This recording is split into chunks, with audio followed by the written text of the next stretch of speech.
procesos históricos. Y bueno, pues va a surgir, como reacción a esto, lo que se llama el particularismo histórico, que surge en Alemania.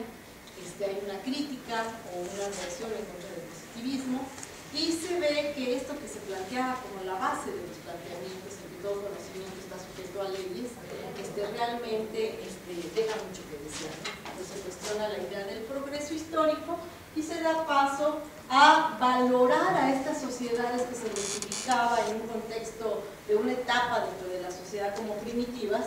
Se va a ver en ellas otro tipo de valores y se va a tratar de ver el desarrollo de la sociedad en otro sentido, ¿sí? Ya no va a prevalecer esta idea de buscar la evolución, sino de ver las culturas por sí mismas, las culturas particulares, y de ahí precisamente se genera el nombre de particularismo histórico. O sea, estudiar a la sociedad, no importa en qué grado de la evolución esté, esto no importa, es más, no importa la historia, ¿sí? Importa estudiar lo que las sociedades son, cómo se organizan, cómo funcionan, qué es lo que hay, ver esta cultura en un momento dado como ese todo que se ha transmitido en esas sociedades particulares. Entonces, el relativismo cultural, pues tenemos a uno de los autores principales, Franz Boas, que realmente él es alemán, pero por sus ideas obviamente sale de Alemania y se refugia en Estados Unidos, donde se va a convertir en la figura básica que desarrolla estos planteamientos del particularismo histórico o del relativismo cultural. Boas estaba en contra de hacer teorías, porque decía que todo lo que el hombre podía adquirir, todo lo que el investigador, más bien dicho, podía acceder, no le permitía elaborar estas teorías, ¿no? Que se necesitaba una gran información para poder teorizar. Y todo el tiempo se la pasó Boas precisamente recopilando información, más información, pero con toda una serie de planteamientos muy interesantes que lo hacen estar precisamente como uno de los autores importantes dentro de la tradición antropológica. Y vamos a ver rápidamente cuáles son esas ideas. Bueno, está claro que rechaza al evolucionismo y al difusionismo. Es el representante de la escuela relativista y del particularismo histórico, y que también podemos tener presente que tampoco era antropólogo, ¿no? Sino que fue un autor que en principio fue físico y que en el momento de hacer sus estudios precisamente va descubriendo lo que es esta importancia de encontrar cómo se organizan las poblaciones y la importancia de la geografía. Entonces, bueno, en los años 40 trabaja con los hijos Joaquín, y de ahí desarrolla todo un estudio completo. Fíjense sobre qué: gestos, hábitos, movimientos corporales, danzas. Entonces se está situando en otro contexto, está viendo otras cosas dentro de lo que son las sociedades, más allá de lo que es esto que prevaleció en los evolucionistas, de ver las grandes transformaciones y los grandes inventos, cómo cambian a la sociedad. Le interesaba ver cómo la gente en un momento dado realizaba danzas, se movía, se pintaba, se decoraba. Bueno, es un poco describir todo lo que rodeaba, hacer un recuento de cómo eran sus construcciones, de cómo era salud.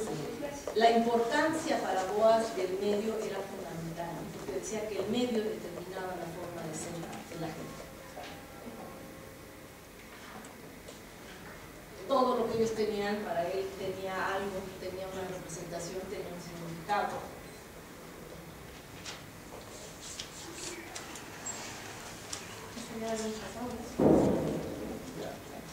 Y también fue muy interesante porque él empezó a trabajar con gente que le apoyó, entre ellos este personaje, George Kunz. Generalmente se considera que Krueber fue el que trabajó con Rembrandt, que era un indígena de Estados Unidos. Antes que él, Boas que había utilizado o había aprovechado el trabajo conjunto, que le ayudó a recopilar información, y que bueno, si pensamos un poco en las relaciones que se establecían, pues esto que parecía algo muy amistoso, de alguna manera a veces se dice que Boas era bastante no crítico, sino que también establecía una separación con su ayudante, ¿no?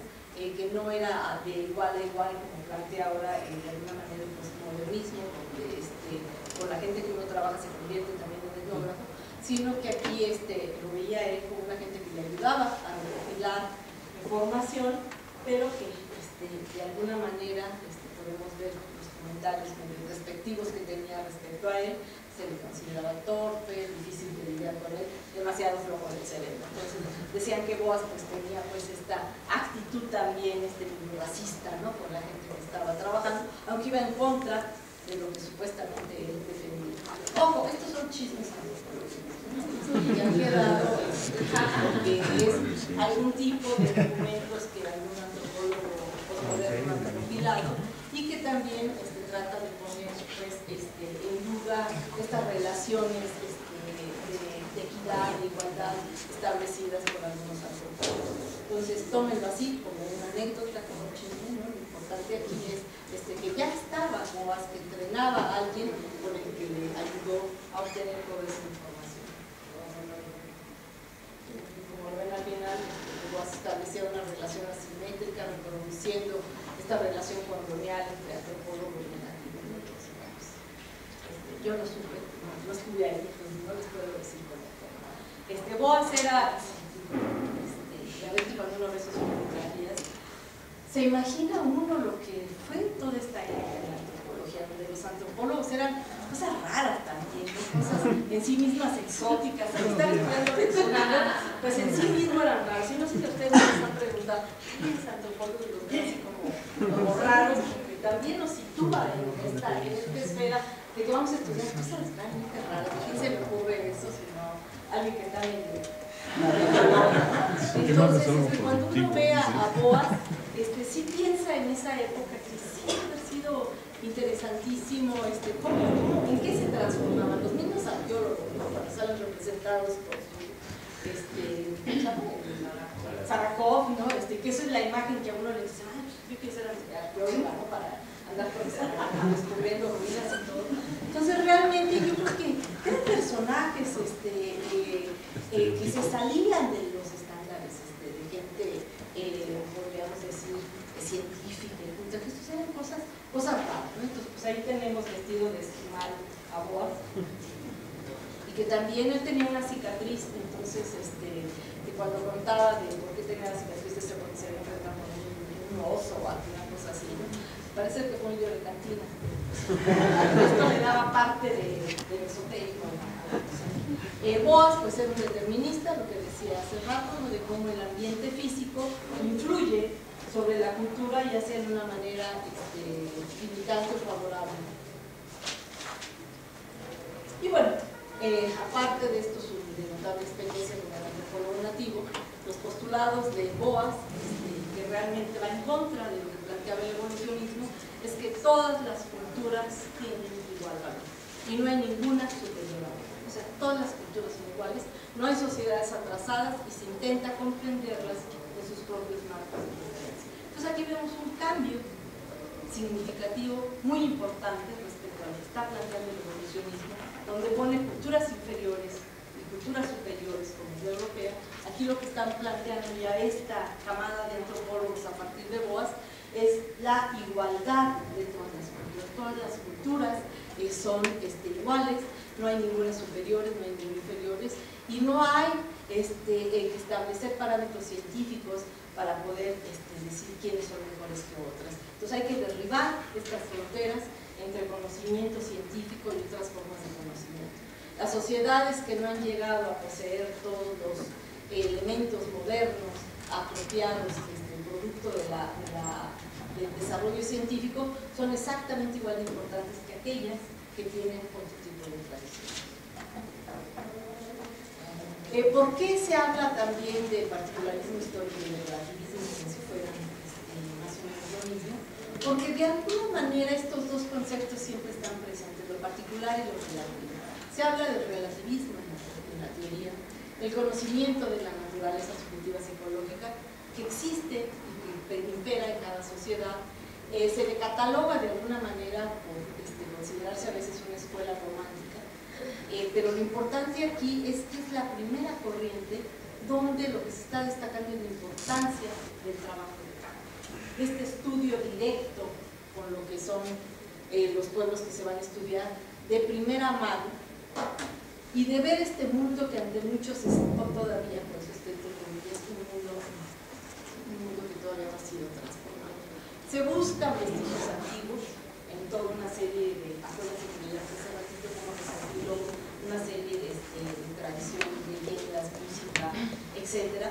Entonces se busca en todo ese tipo de conocimiento estos vestigios, ¿no?, que nos habla y que transmite el verdadero origen y lo glorioso de cada cultura.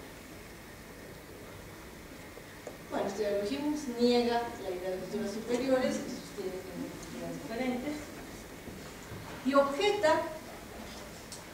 de los recursos que se están valiendo los evolucionistas. Uno, se acuerdan que hablamos mucho que el evolucionismo se basa en el método comparativo, ¿sí?, para establecer estas secuencias. Entonces aquí lo que hace Boas es precisamente ir en contra del método comparativo, fuera comparaciones, ¿sí? No podemos establecer comparaciones. Va en contra también de estos esquemas unilineales de la evolución y la idea de que todas las sociedades tienen que pasar por las mismas etapas de la evolución. Está en contra del proceso de evolución, porque es precisamente el de dar la capacidad que cada cultura tiene para crear su propia creación. El hecho de plantear leyes también de organización y cambio social es otro de los elementos que se impugna, y la imposibilidad, que es lo que decía al principio, de formular teorías generales del desarrollo de la sociedad o del proceso histórico, porque no tenemos elementos suficientes para poder hacer esto, ¿no? Cosa que después los alumnos sí tratan de hacer, ¿sí?, generar teorías, como lo vamos a ver en la última clase. Hay aquí dos cosas que se oponen. Uno, que es el enfoque de la cultura mediográfica, y otra que es en la forma nomotécnica, ¿sí? Obviamente la segunda, la forma de ver la cultura de manera nomotécnica a partir de leyes, ciencia, los métodos que las leyes, las ciencias naturales transmiten, es rechazado. Entonces prevalece, porque vendría siendo una visión, una idea de ver la cultura como cada cultura es única y debe ser estudiada en su totalidad, y finalmente cada cultura tiene su propia trayectoria histórica, se va rigiendo por sus propias leyes, podríamos decir, ¿no?, que no es el concepto que se utiliza. Bueno, obviamente ya nos vamos a ir muy rápido, tenemos todavía un ratito. ¿Qué horas tiene? Una 7. Una 10. Bueno, tenemos que como reacción también a estas ideas de Boas que están desarrollando en los Estados Unidos, surge otra corriente, esta vez en Inglaterra, como es el funcionalismo. A ver, ¿quién se lee rápido? A ver. Preocupación por las sociedades primitivas contemporáneas desarrollando un sistema analítico que, en última instancia, basa sus explicaciones en la función de los fines que cumple cualquier institución o elemento de la sociedad, tendiente a mantener la armonía y el equilibrio del sistema social en su conjunto. ¿Qué elementos se encuentran en esta diapositiva? ¿Qué hay de diferente a lo que estamos viendo en las otras dos? Los elementos de la sociedad tienen una función. El paradigma del equilibrio, ¿no? El paradigma del equilibrio, se busca ver cómo las sociedades se mantienen en equilibrio. ¿Qué más? Hasta están negritas. La función, ¿no? Las instituciones juegan una función. Pues ve a la sociedad ya como un tejido en donde cada individuo va a realizar una función específica para poder dar como progreso.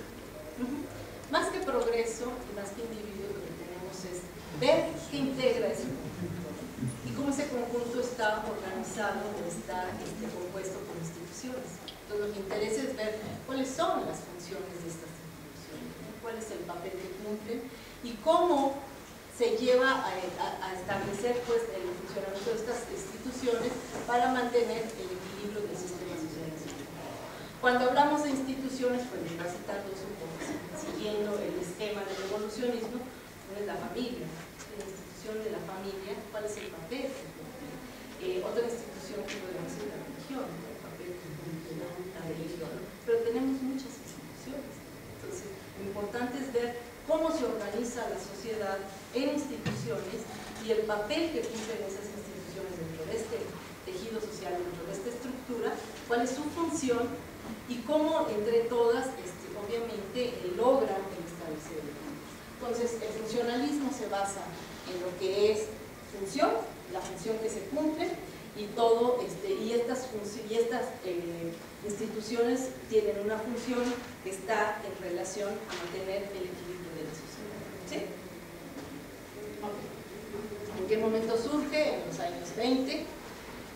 Y el funcionalismo lo que dice es que no es necesaria la historia, no se va como el evolucionismo, está buscando estas etapas para poder explicar el funcionamiento de la sociedad. ¿Sí? Entonces, fuera la historia, no nos interesa la historia, porque además muchas de las sociedades que estudiamos no dejaron escrita una historia.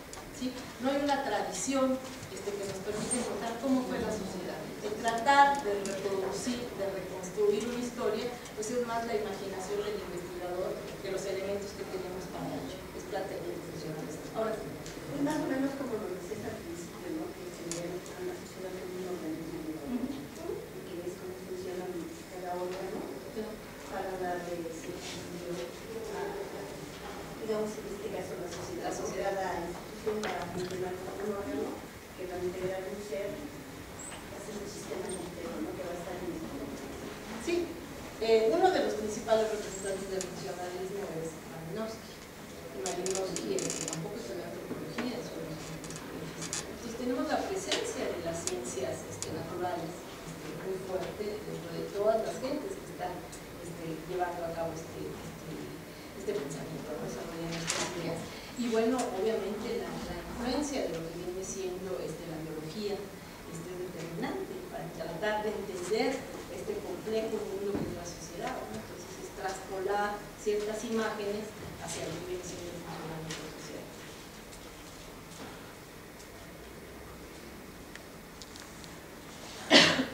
Hay otra influencia importante, y obviamente cuando hablamos de qué nutre la antropología, no podemos pensar en la antropología si no es pensando en la escuela sociológica representada por Durkheim, que realmente tiene un impacto impresionante en lo que es la antropología, ¿no?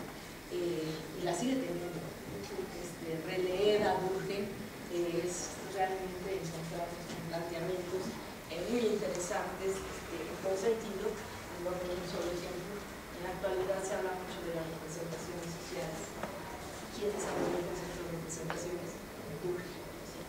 Él lo habló en función de representaciones colectivas. Cuando hablamos de identidades, cuando hablamos de la misma cultura, pues si no revisamos lo que es la conciencia colectiva de Durkheim, muchos de los planteamientos que están ahí podemos ver cómo están asociados con lo que nosotros entendemos a veces por cultura y a veces por identidades, ¿no? Entonces, una de las presencias fuertes que le da cuerpo a mucho de lo que es la antropología, en este caso en el funcionalismo y después en el estructural funcionalismo, pues es nada más ni nada menos. ¿Qué tenemos aquí? Obviamente, el funcionalismo basado en la teoría sociológica de Durkheim. ¿Y de qué nos habla Durkheim? Pues solamente también de las instituciones y el significado que tienen. Las instituciones sociales, como los medios colectivamente desarrollados, y está clara la idea de colectivo, como los medios colectivamente desarrollados para satisfacer necesidades biológicas y culturales. ¿Sí? Pues ahí nos vamos a encontrar dos conceptos, lo biológico y lo cultural, establecidos y que se definen simple y sencillamente por la forma en que cumplen una función social y no por las circunstancias históricas de su desarrollo. Sí estamos viendo la diferencia con el evolucionismo. El evolucionismo estaría por las circunstancias históricas que permiten su desarrollo, mientras que acá estamos viendo las cuestiones sociológicas. Sí, es una cosa completamente distinta. Y el último, la sociedad considerada como un organismo, un sistema articulado e interrelacionado. Entonces, estos son los aspectos que nos interesa mucho destacar de las ciencias. ¿Qué le interesa al funcionalismo? Por un lado, ver el parentesco o la forma en que la religión estructura las instituciones, que muchas veces se ha considerado que cumplen una función económica, que resulta ser que lo que él va a privilegiar, más bien lo que la corriente va a privilegiar, es ver que no todo se relaciona con lo económico, sino que tiene otra funcionalidad. Y ver también aquí cómo este sistema ritual, porque empezamos a ver la importancia de los sistemas, y en este caso está haciéndose ya alusión a los rituales, cómo este sistema ritual está estimulando lo que llama la producción económica y la organización de la política. O sea, volvemos a ver este organismo articulado donde no podemos entender el sistema ritual sin contemplar lo económico y sin ver también la economía, ¿no? Entonces todo está articulado. Y bueno, otra de las cosas que el funcionalismo va a empezar a analizar con mucho detenimiento, aunque Boas ya lo había hecho, son los mitos. Cuando digo Boas hay que tener muy presente que Boas y el funcionalismo son contemporáneos, ¿sí? Estamos hablando de la misma época pero en contextos distintos. Aquí estamos hablando de Inglaterra y aquí estamos hablando de Boas en los Estados Unidos, ¿sí? Entonces, cómo estas ideas se están generando de forma simultánea, pero que están coincidiendo en lo que hay que estar estudiando. Bueno, ¿y quién es el personaje importante? Es Malinowski. Si Boas habla de la importancia del trabajo de campo, Malinowski lo instituye. ¿Sí? Lo hace como lo que va a distinguir a la antropología, la importancia del trabajo de campo para una investigación antropológica. No hay otra forma de hacer antropología sin situarse en el campo. ¿Sí? Y que, vuelvo a repetir, Boas en Estados Unidos estaba también insistiendo en que no es posible hacer una antropología del alimento. Hay que irse a las culturas, verlas, cómo interactúan, cómo llevan a cabo toda una serie de rituales, cómo construyen sus casas, cómo hacen sus fiestas, etcétera, para poder entender esas culturas. Yo me centré ahorita en esta exposición en algo que para mí es muy interesante y que precisamente lo que les quiero transmitir es la importancia de este trabajo de campo y cómo veo que lo hace, ¿no? Cuál es la forma en que Malinowski trabaja y qué nos aporta en ese sentido. Malinowski lo que trata de ver es hacer su trabajo desde el punto de vista de lo que ellos están informando, aunque cuando ustedes leen a Malinowski realmente es muy difícil que se encuentren los textos en realidad en el mundo. Todo es una traducción del lenguaje, ¿sí? Malinowski traduce, no es como lo que comentabas, de cómo pone el párrafo y después hasta se olvida de lo que dijo el informante, ¿no? Sino que aquí todo es una traducción de Malinowski. Y esto es una cuestión importante porque precisamente muchas de las críticas a veces que se hace a la antropología en la actualidad es la forma en que el etnógrafo se sitúa respecto a lo que está estudiando, donde los informantes no aparecen y todo es traducido, ¿sí? Pero bueno, esto va a ser cuestiones de discusión que ya verán en algún año, en alguna época, cuando les interesa. Entonces aquí tenemos a Malinowski, situado en las Islas Lobos, trabaja, donde esto es importante porque una de las cosas que hace la fotografía es hacer constancia del testimonio, de la presencia del investigador en las Islas Lobos. Entonces aquí está Malinowski y que bueno, yo no sé ustedes qué hacen cuando salen de trabajo, si se retratan, pero por lo menos cuando van a vacacionar se toman su foto, que es la constancia del testimonio. ¿Sí? Entonces, esto es interesante, el manejo pues, de la fotografía, que es la evidencia de que uno está en la lugar. Y bueno, Malinowski en una visión más formal, y algo que me interesa destacar aparte de este pensamiento, de lo que él piensa, es el hecho de que Malinowski es originario de Colombia.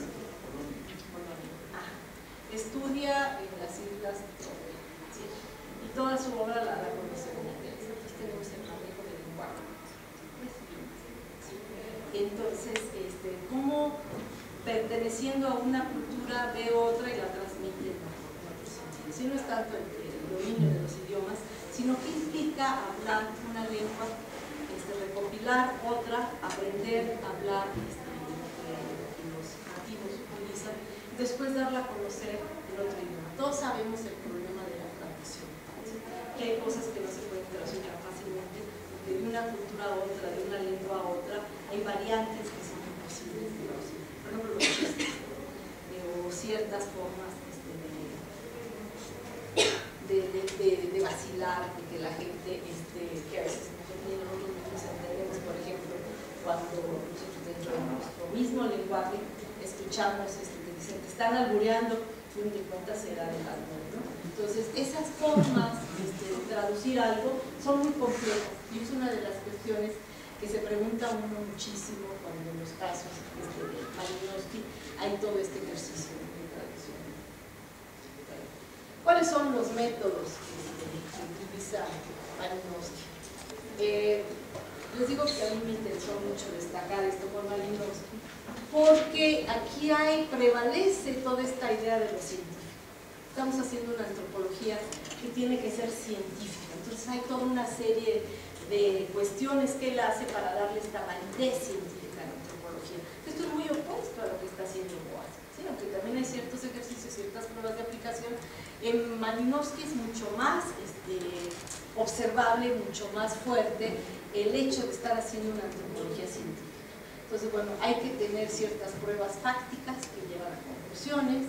Él describe en qué circunstancias se efectuaron las observaciones y cómo se compiló la información. Es cronista, historiador de algunas cosas. Busca fuentes accesibles, pero también evasivas y complejas, como es el ver los comportamientos, abonar o estar viendo en la gente cuáles son sus recuerdos, y establece una distancia entre lo que es el material bruto de la información y ya después lo que él va teorizando. Principales métodos, sus principios metodológicos. Establece que hay que tener propósitos científicos y conocer las normas y criterios de la moderna etnografía. Estamos hablando de etnografía de los años 20. Hay que colocarse en buenas condiciones para el trabajo. Cuando uno lee la introducción de Malinowski, él habla de su experiencia en el sentido de que primero llegó con los blancos, pero que se dio cuenta que lo único que iba a obtener con ellos era lesiones muy parciales, ¿no? Entonces, que lo mejor que se podía hacer era poner su tienda de campaña en el centro de la población y desde ahí observar todo lo que hacían. Cuando alguien rescató el diario del campo de Malinowski, también ve que Malinowski, pues al principio, como no entendía nada, se encerraba en su tienda de campaña y leía muchas novelas, ¿no?